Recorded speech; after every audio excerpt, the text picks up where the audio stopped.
What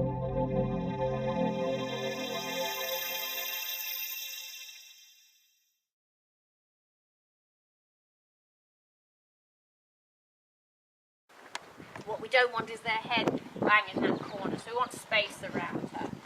When I come in with the second, oh, there's another place. When I come in with the second hand, it's the back of the hand first before.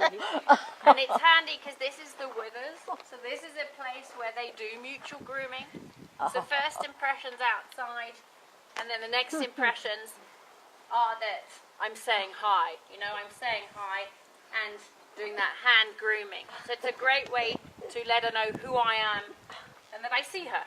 Her top lip going back and forth means that she's engaging in the mutual grooming in a way, and her next move would be to put her head close and want to bring it in close. So the top lip is there, she's trying to bring it in, and so she's thinking about, may I touch you, and reciprocate in kind.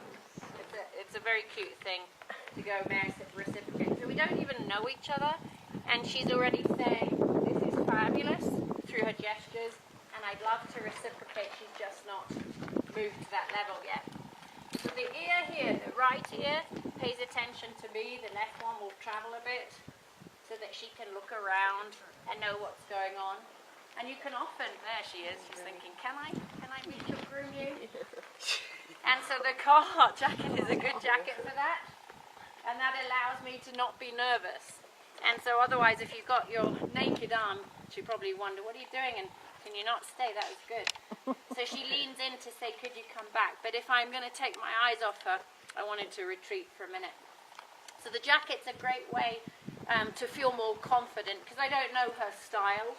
Some of them don't know how to mutual groom, and this would allow me to take a little bit of a nibble, if that's the case. So on this side, it's usual that they offer... No, you're fine. Carol, you're fine. Turn my back to it there. They can offer one side and then the other. She chose this side. And I can see that she's been groomed, and I can see she's had the hands on, that she's comfortable with it. And some of this longer hair's coming out. So it could be as simple as the two things. I definitely say the nutritional piece and then the weather pattern. And so if the weather's not that nice, and it can be a bit windy. So I'd like to come in on the left side too, and I'll ask her permission. That means standing. She's blocked it. So we'll try that again. So her first response is no. I'm going to ask her to step back. I'd like to step in here, and she says no, don't go on the other side. Okay, so that's interesting. It's information. She wants this side. So either, and often, if people have tried that left side, she knows full well if I go on the left, we're going to do something else, like start work, and she's blocking that to put me here, and that's okay. So there's that piece. On a mind standpoint, of course, my mouth is moving, and I'm talking, but I'm doing my best to read her body language and stick with her some, and be as present as I can be. So that's a really important piece. My movements are always through oil. So when I'm moving, it's always through oil, so that there's not a surprise. If this hand comes on, I want to make sure she's watching. Back of the hand to the front of the hand. If I'm moving back here, standing at the shoulder, watching her body language, because I don't know how far people have gone back towards the hind. And every movement's through oil, soft and gentle. None of them are sharp at this point in time. So my thoughts are with her. My energy is calm,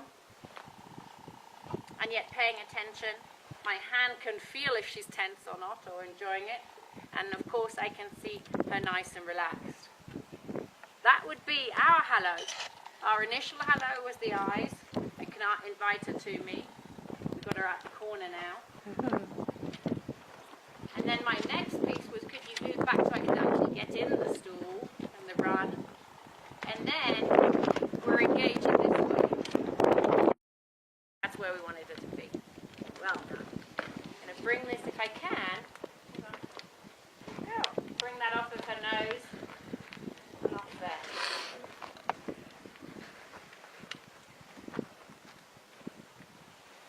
So this looks different to them. It's a different shape, different feel. been touched a lot. So you can see she loves that, which allows enough trust for this halter just to hit her randomly against the side or touch her randomly against the side, and she's okay with that. We already know she loves touch, so this is a great way to introduce a new tool.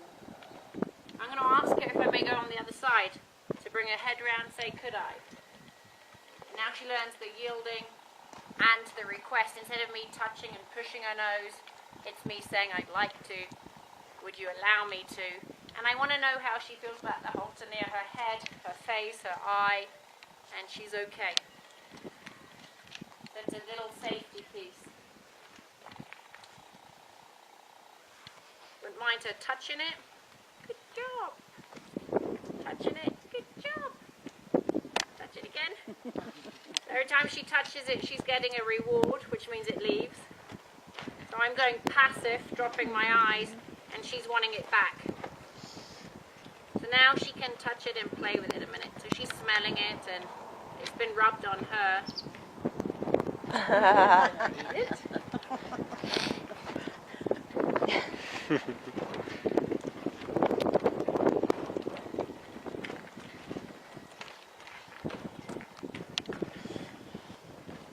So we'll put it over the nose for the first time. Just like that, over the nose. And it doesn't really matter what she does with that, that's okay. If she touches it and lowers her head, that's fantastic. Okay. Probably haven't brought my hand in that angle before. So when she touches it, or keeps her not that far down, and she lowers her head, that's a great thing. So now she's yielding, she's looking, she's basically done with the looking thing. Okay, that's fair enough. We've kind of explored that enough. Voila. Would be a halter.